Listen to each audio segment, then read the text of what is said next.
Drilling fluids touch just about everything in the drilling process. We're here to deconstruct the drilling process and drilling fluid concepts to provide a deeper understanding of our industry. In each episode, we'll share information, talk to interesting people, and maybe share a few stories along the way. Welcome to the Flowline, a production of AES Drilling Fluids, brought to you by Matt Offenbacher and Justin Gauthier. Hey everybody, welcome back to another episode of the Flowline. Matt and I are here. Sorry, it's a long night with the little one last night, so I'm kind of groggy this morning, but, life goes on. The show must go on. Matt, what's cracking, man? What's the latest and greatest? Anything fun and exciting? Whether it be sports, personal, tell the world what's happening in your life.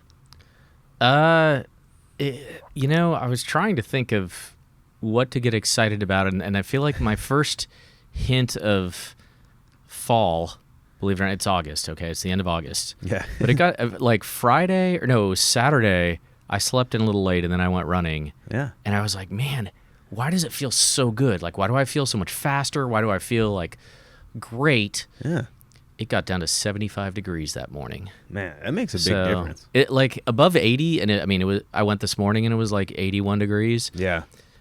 That 5-degree, like, it makes a big difference. Yeah. So it was the first hint of anything cooling. It's wild to think. Yeah. That's good. So, yeah, anything in the 70s in the morning feels great, whether it be working out or just walking to your car to go to work or whatever. But, we speaking of that, we had practice last night. My daughter did. And, the last few weeks has been rough. But last night was the first sort of true practice at the fields. A lot of it's been just kind of prep work and this and that. But it was nice. It was still in like the low 90s when she started. So it started at 5, but it ended at 7:30.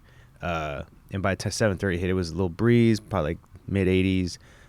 It was nice. And so that weather is definitely coming around. And in Houston, you talk about weather a lot, and I feel like most adults do, anyways. But when you get a blanket of heat throughout the summer and things start to turn the corner a little bit, it feels good. It's nice to be able to go outside, and whether it be for kids stuff or even just like yourself going for runs in the mornings or evenings, it makes it a little more bearable, more willing to be outside. So. Yes, which is relevant to many of our listeners, because I can imagine they can't wait for the weather to turn if you're on a rig out in West Texas or in East Texas. Yeah, anywhere along the Gulf Coast, really. Although the Northeast, I got a call from one of our account managers up there, and he was like, it was 49 degrees when I woke up. The cold front hit. It was like, whoa. Stop showing off. Do you like cold weather being from here? No, I don't. But if it's like 50 degrees in the morning and warms up to 70, which I think is like why people live in San Diego or whatever, right. I could do that all year long. Yeah, I hear you. Growing up in Canada again, which I'm sure everybody knows, it's I look forward to the heat, and so I love the heat. But you kind of get used to, or you don't really get used to the 100 and 110 degree weather, but it's we live to deal with it, and we live here, and I don't think it's going to change anytime soon. But no. Nonetheless, enough about the weather. As we talk about that, it's again funny. I feel like old and getting old. I like the weather. We need more rain. My lawn. Yeah, exactly. Anyway, talk about drilling fluids, Matt. I think it was maybe last 2 episodes, we had talked about contamination with regards to water-based mud. Obviously, whenever you're drilling, you never know what can happen. And contamination is likely to occur one way or the other.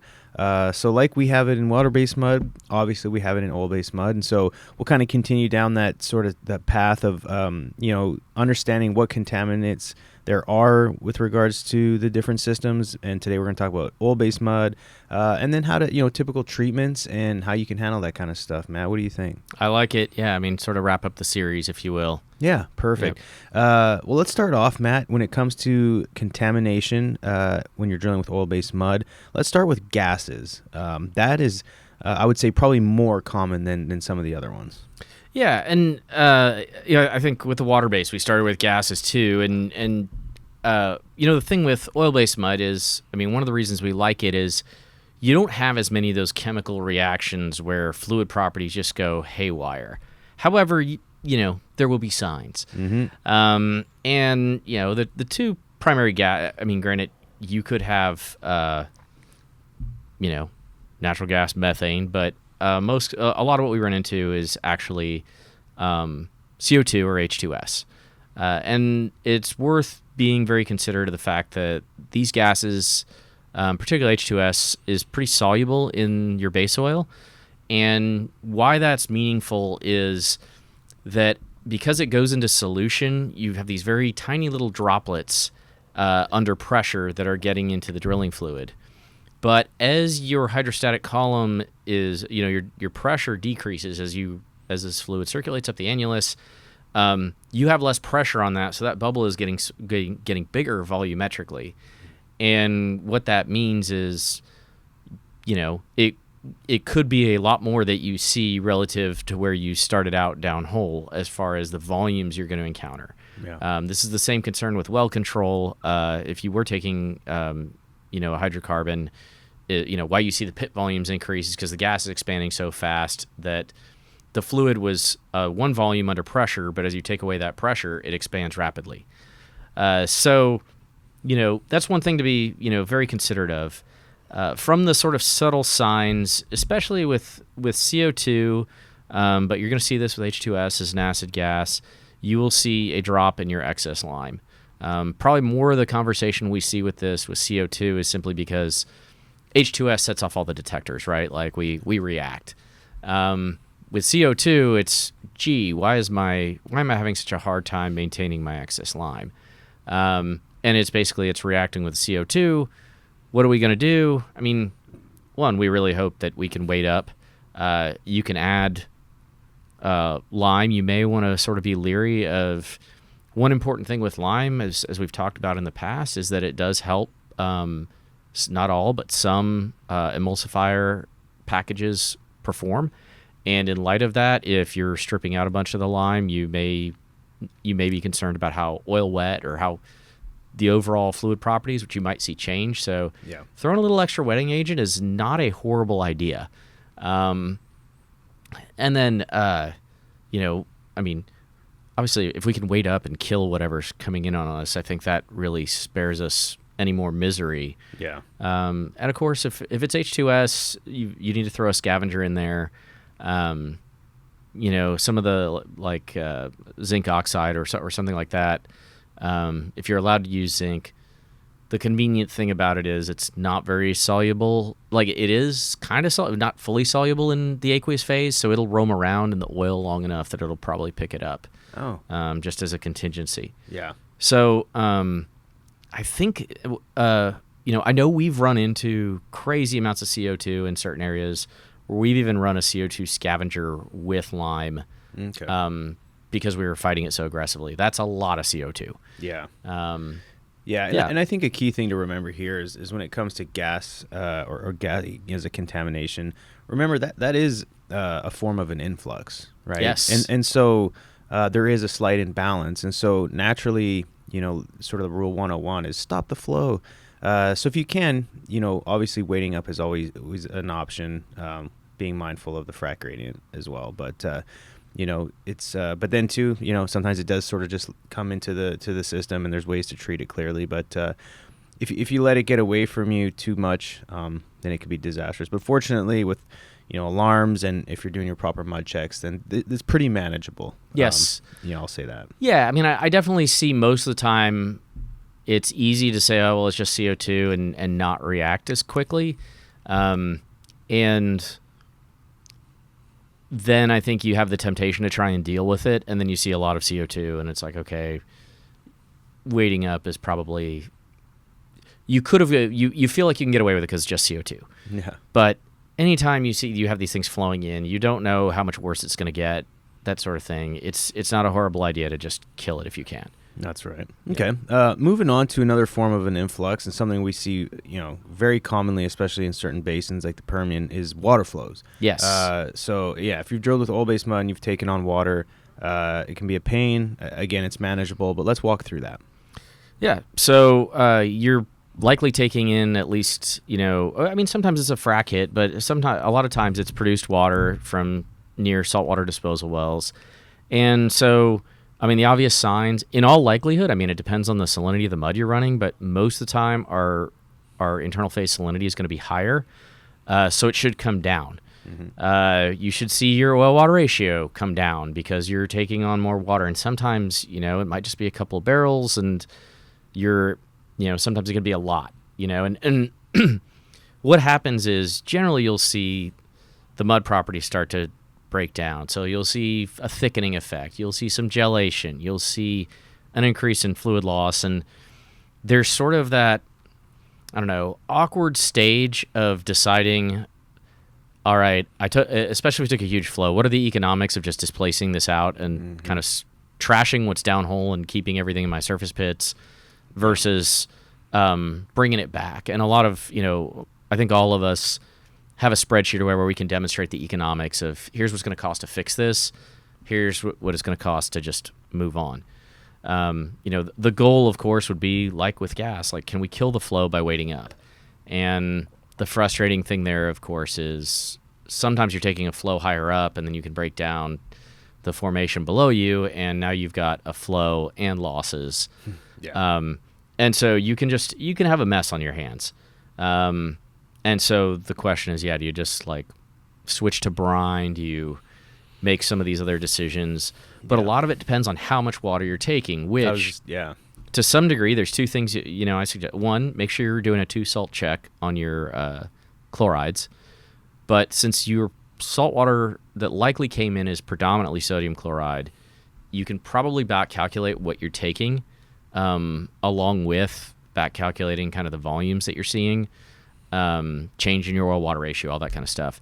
And you can say, look, we're just taking a couple of barrels an hour. Let's dust up and kind of, treat the system a little more and work with what got into my internal phase, versus like, this is bad. Like, let's figure out what the most economic way forward is. Yeah, and this stuff can range, right? Like you could be a couple barrels an hour up to hundreds of barrels an hour. So it's not a one-size-fits-all treatment type of deal. But one thing that I'll do a humble brag here, especially when it comes to an emulsifier that you've got in the system.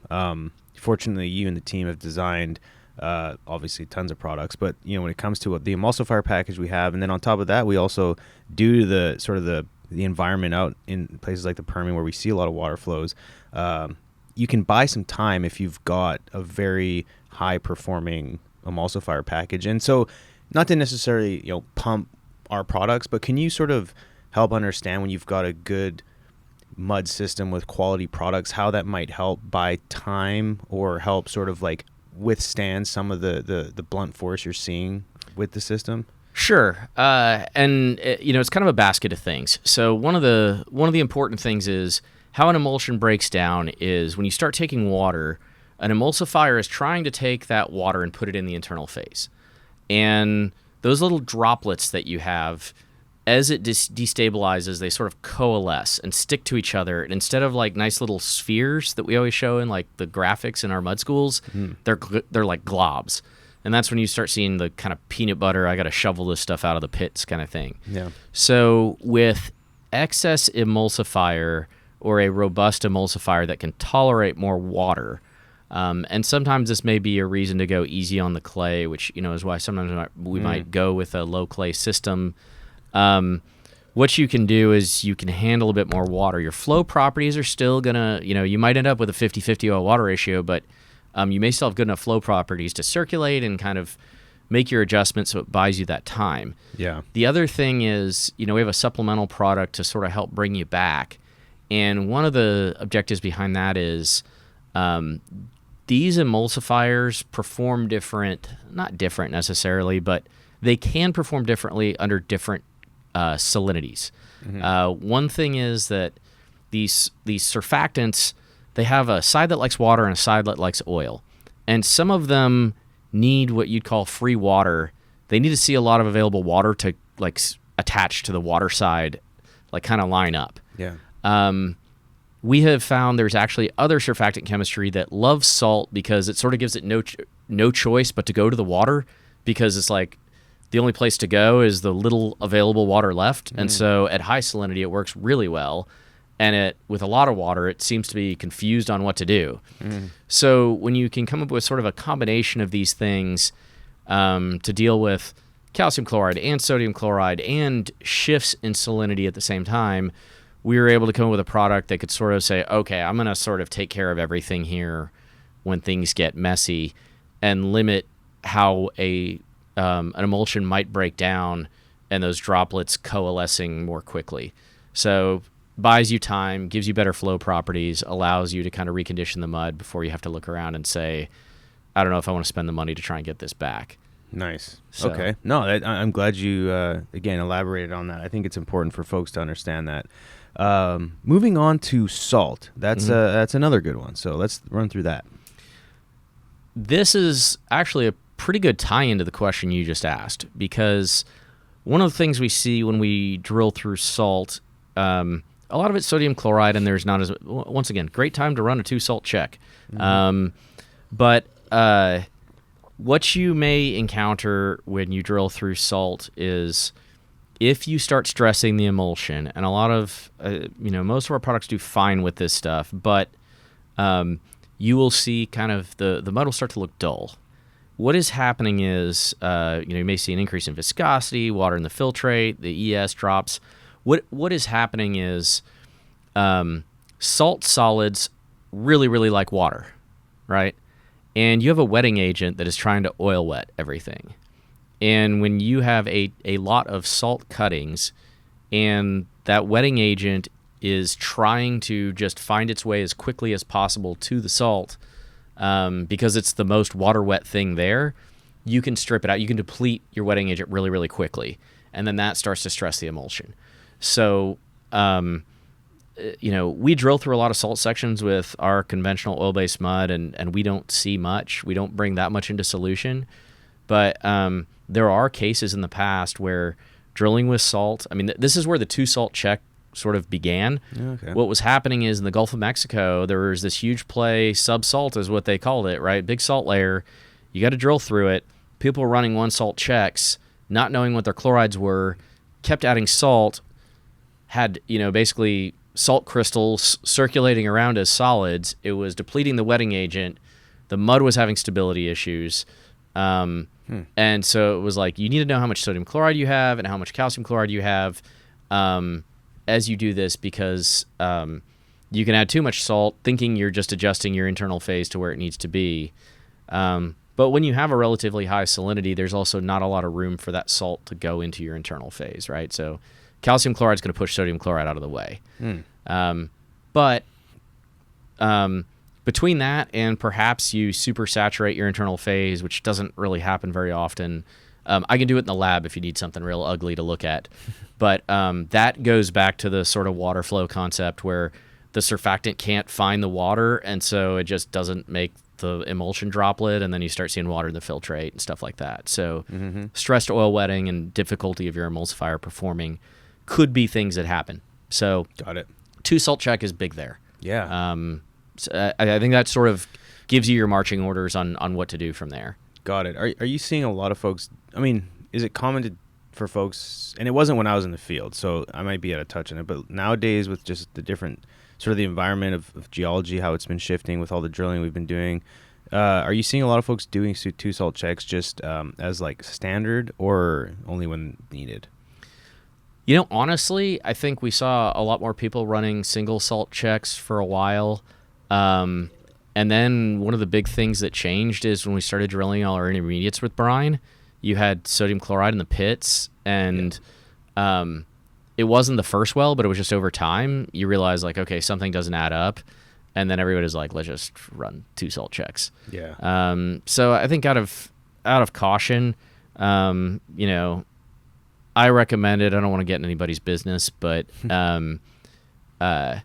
it's one of those, if you ever have a question and you haven't been running a 2-salt check, you need to. Gotcha. That's kind of, yeah. Okay. All right, moving on. Another contaminant that maybe not as common, or it is common, but not, sort of the way we'll title it here is osmotic pressure differential. Talk a little bit about that and how that could be a contaminant. So I guess it's probably, I guess I'd see it as a contaminant from the perspective of water, either from the formation contaminating your mud, or you contaminating the formation with what's in your mud. And what this looks like is the internal phase of an invert emulsion, when you have basically the salt can't move through that membrane, but the water can. So osmosis. Now, what we generally see, and I've said this in the past, I think we typically see cavings and we say, aha, it's a salinity issue, when you probably really needed to wait up. You're right. But what happens is you can embrittle the formation by pulling water from it. So you have very high salinity in your internal phase. The formation doesn't have that. The water is drawn away from the formation, and you see some cavings. It's possible usually in younger formations, like this is a lot more common offshore, Gulf of Mexico, that kind of thing. And what they found is when they lowered the salinity of the internal phase and got closer to matching or balanced activity is what they call it, things got a lot more stable. The flip side of this is typically what happens is someone says, we need to drop the salinity a ton because we're causing the wellbore to come in. And then the other thing happens where now we start hydrating the cuttings. So water's moving from the mud into the formation, and you're saying, I'm drilling with oil-based mud and I have sticky cuttings at the shakers. And it's, didn't want to do that either. So I think, a hygrometer can help you sort of narrow it down, but from a perspective of contamination, if you will, I think it's one of those just beware of, because it gets into the mix with everything else, particularly when we're talking about salt. And, it could be you drill into salt and then your water activity isn't correct because you're not doing a 2-salt check and you don't realize where you're at, all that good stuff. So thought we'd throw it in. Yeah, no, that's a good one to add. Let's talk about gas stripping. Yeah, so this probably should go back towards the gases, although I probably put it more in like the condensate type. But in essence, your static downhole, whatever, you have some sort of condensate seep its way in, and you see some sort of settling of barite, and then you start coming out of the hole and you see like gas cup mud or the well starts to flow. I mean, obviously, if it's hydrocarbon based, wait up, absolutely. Like this is a well control type consideration. But we've encountered condensate, or we've encountered what we believe to be some gas after some static operations. And it's like, we had sag. And I'm like, I actually think maybe we had a little bit of gas stripping here. And the problem is, if you're not watching your pressures, it can be sort of like sag, where it's like, okay, what is your real hydrostatic pressure right now? Because we need to think this through before we start doing a bunch of movements and possibly break down the formation inadvertently while we're trying to kill a potential flow. Yeah. So, that it can happen. It exists. Henceforth, it made the list. No, that's, again, it's, when you think of contaminants, a lot of times you just think right away like water flow or gas. But, again, clearly there's a number that can contaminate the fluid. And so the last one, again, you wouldn't consider it contaminant, kind of like we talked about in the water-based mud section. And this is inevitable. It's going to happen as long as you start drilling. Yes. But solids. Talk about the solids contamination. So, I mean, look, we all know solids affect tools and equipment and all those other things. But, from a mud properties perspective, you should see it in your retort trends. You should see gel progression. If the mud is getting stressed because of drilled solids, you might see your electrical stability go down, higher fluid loss. And, in that situation, a lot of times, we would recommend dilution. But there's a lot of times where we might find ourselves, hey, it's the end of a pad, I'm not going to do much. I'm not willing to do much. This may be where something like a thinner or extra wetting agent might be able to buy you a little bit of wiggle room. But it's a temporary fix, if you will. It's not going to get you from well to well to well. With solids, ultimately, you're going to have to dilute. Yeah. But, check your equipment. If something's out of the ordinary, maybe we've got to bypass the shakers. Maybe something isn't quite right. But some of the things you'll see from adverse effects, it can affect your ROP, your plastic viscosity will go up. And then just, one of the phenomena that you see from these degraded fluid properties is when these fine solids, there's so much surface area that it's just very, very difficult to fully oil wet them. And then they start clabbering up, and creating issues for you that you would normally have. And that's when a more expensive, thinner wetting agent may give you a little bit more, but it's not a cure-all. Got it. Okay. Yeah, I mean, and too, I can't stress enough, there's some philosophies when it comes to solids control that, no solids control is good solids control. But I tell you, I've been on enough wells and we've seen it enough where if you've got a good solids control, I guess, program in place, this can eliminate a ton of issues and headache. But again, solids it's something we'll always deal with. I don't think we'll ever get to 100% solids control efficiency. And so it's a constant battle. Yeah. So anyone out there that's drilled with, especially oil-based mud, I mean, water-based mud as well, but, water's a little bit cheaper than diesel, so you can kind of hammer to it in a little bit more. But anyway, there you have it, folks. Contaminants. If you have any other ones that you'd like us to discuss or dive further into any of these, of course, reach out. Happy to chat through it. Matt, anything else you can think of for the listeners on just broadly speaking, contamination with drilling fluids? I think that education's a big part of this. Big time, yeah. I think a lot of people follow their convictions on what they think is happening, and the more we can hone that in, I think better, especially communication with the field and, hey, this is why we're doing what we're doing, because you misdiagnose some of these things and they just get to be frustrating. Yeah. But if we can pinpoint it and everybody understands the right way forward, we can avoid kind of the why aren't things going the way we were hoping for. Yeah. So I would say, looking for those signs, making sure your mud checks are tight so you can say, here's what 3 hours ago looked like. Do you understand why I want to do what I want to do? Can really help when you have to react and provide a treatment plan based upon what's happening right then and there. That evidence can go a long way if everybody's got confidence in it. Yeah, no, that's exactly right. And with that being said, folks, again, if you have any thoughts, questions, or ideas for a show, reach out to us on LinkedIn. Be sure to connect with AES Fluids on LinkedIn. Lots of great content put out there. And then, like I've said before, check out YouTube if you'd like to, more visually kind of see some of the educational pieces that Matt and his team have put out. It's a great resource. Website also has a ton of information. Or if you just want to simply send us a good old email, you can reach us at the Flowline podcast at aesfluids.com. And with that being said, thanks for listening. Take care. Take care. Thanks for listening. Please tune in next week for another exciting episode of The Flowline. And remember, may your returns always be full and your trips always smooth. Views expressed in this program belong to participants and not their employees. The program is for informational purposes only and cannot take the place of seeking professional advice. Copyright AES Drilling Fluids.